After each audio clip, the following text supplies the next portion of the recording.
Good afternoon and welcome to our September News and Brews Sports Biz, our To The Point podcast and video series where you'll hear about new developments related to the coronavirus pandemic and other emerging issues impacting the business of college sports.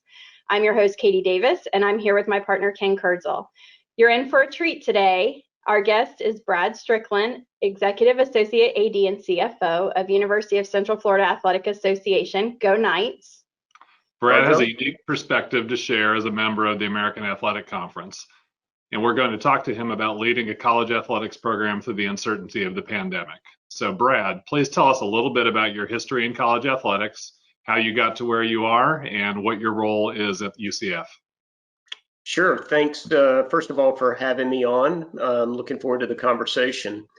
I'm going to go way back in the time machine, back to the late 80s to get started. I was a student at Southern Miss, and I was an accounting major, and I was looking for a job and realized that there was an opening for an equipment manager for the football team.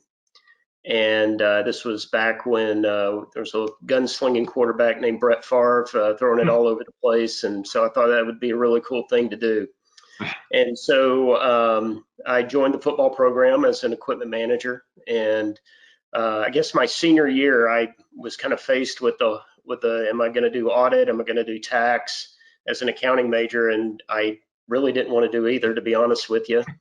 And I started asking around, and I found out that athletic departments needed a budget person or a finance person to help them keep the bills paid and monitor the budget. So I asked around, and found out how to really get started in the business. And at the time, it was taking out an old typewriter and typing out a lot of letters and trying to find a graduate assistantship somewhere. Southern Miss asked me to stay on as a GA in their equipment room, but I as much as I would have loved to have done that, I wanted to be in the administrative area. So I was able to secure a graduate assistantship in the athletic business office at Georgia Southern, and they had a sports management program. And so that's what I did. I spent a year and a half at Georgia Southern and worked in the athletic business office and really started to understand, how the business of college athletics was working. Needed an internship for my graduate degree in sports management. I was able to secure an internship at the University of Florida in their ticket office, which was at a really cool time. It was the 93-94 years. So there was a SEC football championship game, there was a Sugar Bowl, and then it was Florida's first Final Four as well in men's basketball. And so I got to experience the ticketing side of three major events going on as well. So once that internship completed, fortunately for me, my boss at Georgia Southern decided to take a job at another school, which opened up the assistant AD role there. And I thought I had no chance at all. I was 25 years old and no chance at all of getting a job like that. And I was able to get that job. So at 25, I was an assistant AD for business. I was never an assistant business manager or just business manager. So I had to learn how to lead a team without any experience really whatsoever in leading a team. So I'm sure there were bumps in that road for sure. You could probably track them down and ask the staff, but it was a good learning experience. I had to, like I said, it's similar to the stories you hear of dads, throwing their kids in the water to tell them to learn how to swim. It was exactly that. I had to learn how to swim with really no guidance when it came to running a business office. But from there, I actually received a call about 4 years into that from Conference USA. The senior associate commissioner for Conference USA was at Southern Miss when I was an equipment manager. He was the number 2 administrator at the time, and I'd gotten to know him as I was trying to learn more about the path. And he called me and invited me to join the Conference USA team in Chicago. So I moved from Statesboro, Georgia to Chicago, Illinois in February, which Ooh, big probably change. not the smartest move, but Again, you might as well just jump right into the deep end and learn how to deal with it. So I learned my first Chicago winter was right out of the gate. So, but that was truly a fun experience. Not only getting to live somewhere in a different region of the country I'd never lived before, and but working at a conference office where you really get to develop the macro view of the industry itself. You're not just worried about how things are going on your campus. You're worried about how things are going on 14 or 15 different campuses, and very diverse membership as well. We had a military academy that played football only at the time, and Army. We had a lot of Catholic private schools that just played basketball. And then we had Southern football dominant playing schools. So and Mike Slive was the commissioner, and what a thrill it was to work with him and really see an incredible style of being able to build a consensus of a very, very diverse group. And there was no doubt that he could do the job at the SEC. You have more, probably the schools there have a lot more in common than the schools in Conference USA had at the time. But it was an honor to be able to work for him and really see how he worked, and then also learning, how television contracts worked and bowl agreements worked and those kind of things. So the first round of conference realignment really kind of occurred while I was there, with a number of schools leaving the Big East to go to the ACC, and so the Big East took a lot of Conference USA schools at the time. And that was when UCF joined Conference USA, and I got to know the athletic director at the time. He was more kind of came up in the business similar to me in terms of he's on the finance side of things. And so he and I really got to know each other pretty well. He was on our finance committee and so forth. And they had also just become an athletics association, becoming a 501c3 at the time as well. So when I found out that the job was available, I just happened to be in Orlando at the time at the inaugural Conference USA Football Championship game. They were hosting it. And so I was able to see him in person the night before the game, and I just ran up to him and told him I wanted the job. I didn't know what it would take, but I felt like with my 501c3 experience and then also college athletics experience that I might be a good fit there. And a few months later, I was moving to Orlando, and so 7 great years at Conference USA, and obviously a crazy 14 and a half years UCF with the conference changes, growth, incredible growth, not only in the budget but fan base, and it was the very things that attracted me to the job are the things that we're starting to see realized now with sold out crowds and a national brand, and we hear from fans all over the country, so that are excited about their nights, and the alumni engagement, the number of facilities that we've built, including an on-campus stadium, an on-campus arena. All of those things have just been an incredible experience. So quite I hope that was enough introduction. Yeah, that was great. There you go. It's hard to believe it's been 14 and a half years, but that is amazing. So yes, it has flown by, no doubt about it. Well, and I know in your role, you're also a sports supervisor, and you're probably paying extra close attention to how your student athletes are doing. So how are they doing right now, and what are you doing to help keep them engaged and make sure that they're safe and well right now?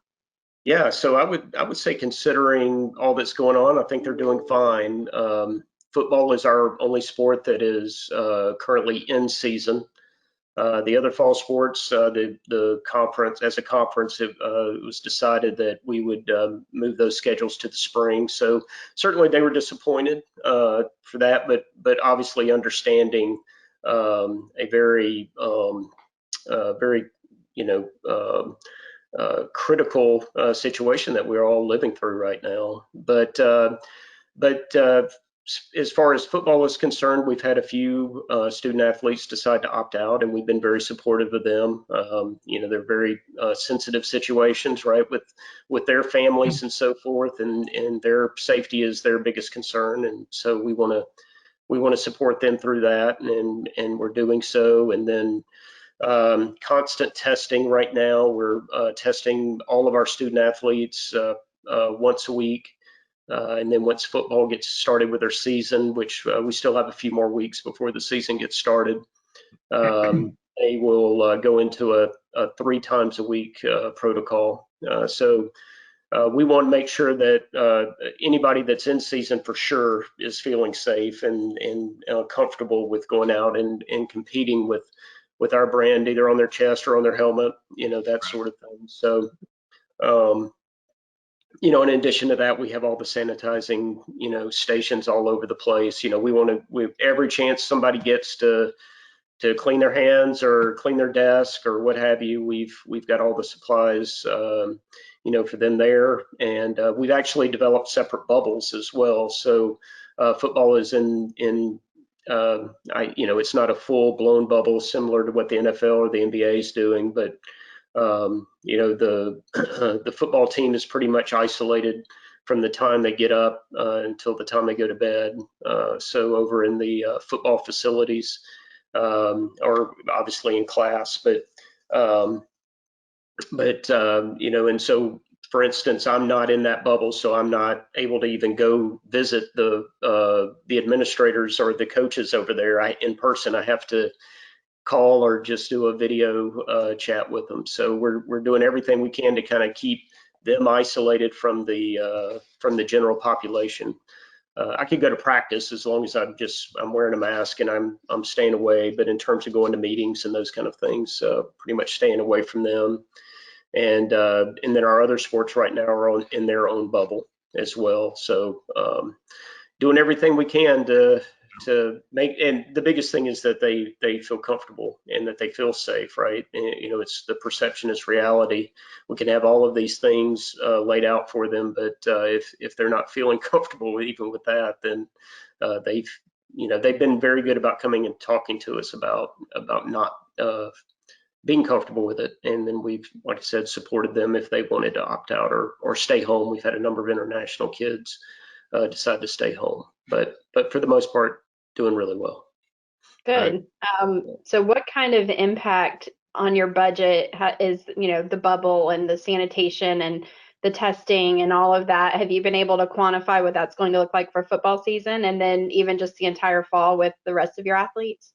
Yeah, we're still working through a number of those issues. If we isolate it down to just the strict sanitizing and testing and those kind of things just for the student athletes, once we go to 3 times a week, I believe the conference is picking up one of those tests during the week, but the other 2 are on us, and then of course all of our other student athletes going through. So, we're probably looking at about $1.5 million or so impact to the budget for the fall, just for testing, and then all the sanitation supplies, getting the stadium ready, with plexiglass on the concession stands, and making sure that we have things in place to promote the social distancing and all the different sanitation or sanitization stations and all of that. Quarantine, our student athletes were quarantined once they came in back to campus until they were tested, and if they're testing positive, we isolate them and quarantine them for a number of days. And some of those before the dorms open were in hotels, and then providing meals to them during that time when they weren't allowed to leave their hotel room. But that we're looking, it could be if we're still having to do testing 3 times a week once we get into the spring seasons for at least the contact sports or the very close facing type sports, that could be a $2.5 million issue for us. So that's pretty significant when we're talking also about some major revenue shortfalls as well. Oh, sure. Yeah, absolutely. Brad, what are some of the top? Makes you want to have one of these? Oh yeah, Absolutely.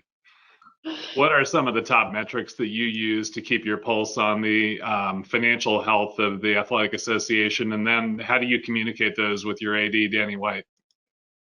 Yeah, so the three big areas that I look at least in terms of the revenue side of things, is we're have a large revenue stream from the university with our student fees, and so enrollment is a big issue for us. I mean, we've got a considerable enrollment, but during a pandemic, the concern about it being down. Fortunately, right now enrollment is up from what they had projected. So if that holds through, that could really help us at the end of the year. So I keep a close eye on that. I keep a close eye on pledge payments coming in for debt. We've raised a considerable amount of money since Danny has been here. Some of those are being paid out over time, and certainly we want to make sure that those are coming in on time so we can meet our own obligations. And that includes the stadium debt. So we're talking about ticket sales and the per seat distributions, the premium seat sales, those kind of things that we keep a very close eye on. And then just as obviously, if I see anything that throws up a red flag, I call Danny immediately. But otherwise, I typically set up a call with him along with a list of other items that I need to talk with him about once a week or once every other week. We'll have a good conversation. I update our executive team that has all of our external units on there as well. I keep them updated at our executive staff meeting of things I'm seeing. Another big issue for us is cash flow. Since we're a 501c3, we have a separate bank account for the revenues not associated with the university. So the student fees, those stay in a university account, and then we have a bank account that we utilize for all of our other payables. And so we have to keep a close eye on it and really track cash flow and get a clear understanding of what our obligations are coming up in the next several months, so that if there's anything that I need to make Danny aware of, I make sure he's aware of that immediately, so that we can make some decisions, whether it be delaying another capital project or what have you. If we're trying to use budgeted funds to get a project started, he'll at least know where we are, so that we don't start that too quickly and put ourselves in a little bit of a bind near the end of the year when we truly need some money. So but those are the big things. And then obviously this year with 25% capacity in our stadium, and we're really not even doing season tickets. We're just doing everything on single game tickets. So there will be pretty much daily updates as it comes to as people are going in and they're into their accounts and buying tickets for the upcoming year. That we can keep a close eye on that. But the biggest thing is, I don't want somebody on campus or a fan or a journalist to tell Danny something that he should have heard from me first. So that was something I learned from Jeremy Foley back in the Florida days, is don't let me read something in the paper that I should have known about. So that's pretty much the key element there, is to keep a very close eye on things. And then if I see anything trending negatively, I need to let him know as quickly as possible. Well, that's probably a good mantra for young business managers to follow. So that's good advice. So as you with the COVID pandemic, obviously it's causing you to relook at budgets and forecasts, and probably many forecasts and business continuity plans. Have you found that there's opportunities to kind of rethink things going forward that wouldn't just apply to this year with COVID, but that may actually change the way things are done going forward in future years? Well, I'll start off with being very happy about a decision we made about 4 years ago, and I think it's helping us through this, and that was restructuring our corporate sales, and we moved those in-house. So yes, we gave up a guarantee, which you would think could hurt us in this situation. However, it moving that corporate sales team in-house, not having a third-party sell on our behalf, has allowed us to really establish incredible relationships with corporations in the Central Florida region. And so they're not just clients or customers, they're partners with us. Right. And so it's allowed us to be much more nimble when it comes to something like this, where maybe they're not getting the same value for their sponsorship as they have in their contract, right? We can't deliver on certain elements, 45,000 fans a game, that kind of thing, that it would have been it would have been that case had we not gone through this. But it allows our corporate staff to get creative and figure out different ways that maybe we make a video of whether it be practice or something that's going on in the city of Orlando, and throw their logo up there and say, so and so corporation proudly presents what volleyball, a day in the life of volleyball during the pandemic, or something to that extent. But it's allowed us to do that. So hopefully there's less value lost than at least what we're projecting, conservatively projecting, so that we can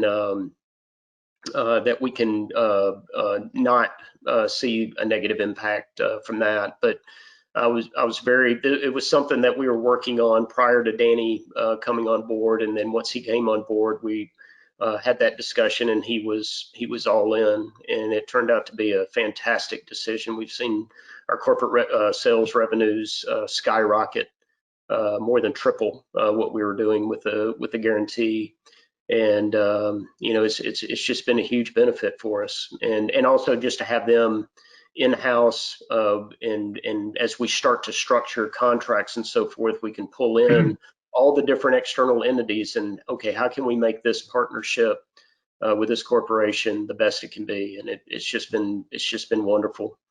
The other thing that we did, and it was really last year, is we restructured the business office staff. So the university, since we have to do all the financial reporting in-house, cash flow management, accounts payable, all of those things that typically are done in centralized university, that was something that the university came to us and said, hey, we can help you with this.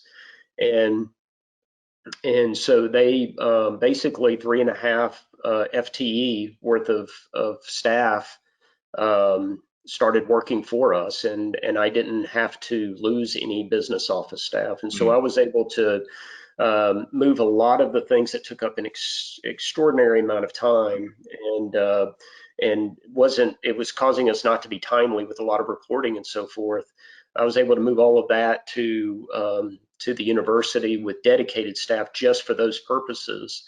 Then I restructured the business office to become more liaisons with the sports and the units. And so each sport has a person on the business office staff that they can call to get everything they need from a business office standpoint. They don't have to worry about seeing one person for a travel reimbursement, one to make a purchase, and so forth.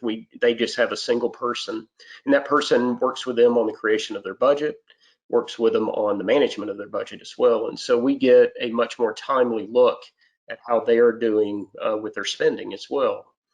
And so what that's obviously allowed us to do is the analyzing of the budgets it's much more timely, much more accurate, so that I see negative trends more quickly, and then that way it allows me to get with Danny again, just to make sure that we're going to the right direction and so forth. So those were the big things. Now, obviously, with the pandemic, there's a lot of changes in how we're doing our scheduling, and I'm curious if that's something that will keep going. I think always, when you're in the middle of something, you react to it a certain way, and then 2 to 3 years later, as things calm down, it kind of gets back to normal, or what normal was, right? Or even goes beyond that.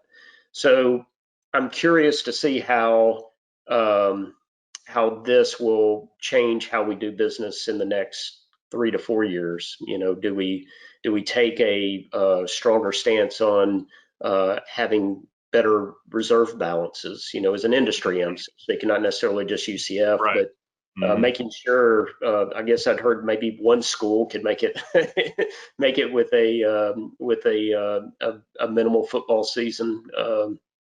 With no fans or what have you, and it's just not the case around the country. Everybody spends as soon as they get their money, and so I really wonder if it's something that, hey, we need to be a little bit more conservative with our spending and put some money back for a rainy day similar to this, because we're gonna be putting a lot of stress on our university to help us, whether it be in the form of some kind of loan or subsidy or what have you.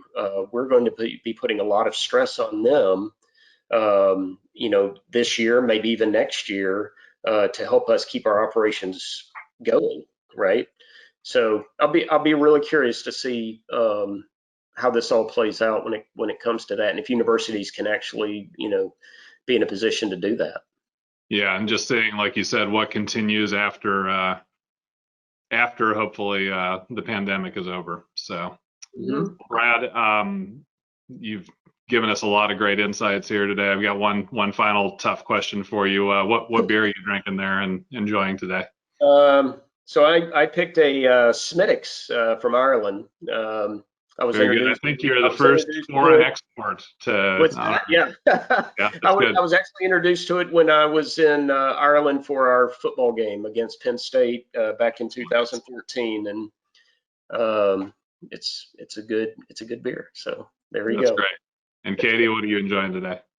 So I have from one of our local Gainesville breweries, First Magnitude. They are releasing Zoom themed beers. So this one is called Make Me a Host, and it's a hazy IPA. Pretty good. Some of their other ones I feel like are better, but I still really like this one too.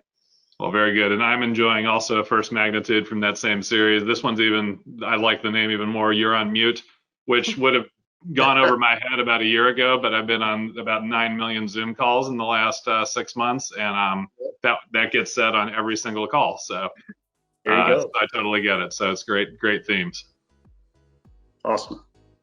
Yeah, well, thank you so much, Brad, for joining us. I know your peers listening will get a lot out of today's show, and we appreciate your willingness to be so candid for the discussion. We see a lot of misunderstanding and, quite frankly, bad assumptions made about the business of college sports, especially in the group of 5 environment like UCF is in. And so we're glad you shared your perspective with us today. Also wanted to thank our listeners for tuning in to News and Brew Sports Biz as we advocate for college athletics financial voices to be heard. Please make sure you subscribe to the series on your favorite podcast or video platform so you never miss an episode. And while you're at it, if you like what you've heard, we appreciate a review or a rating, or if you'd simply tell a friend about the show, that would help us too. If there are any topics you'd like to see covered on a future episode, or if you would like to join us, please contact us through our website at jmco.com.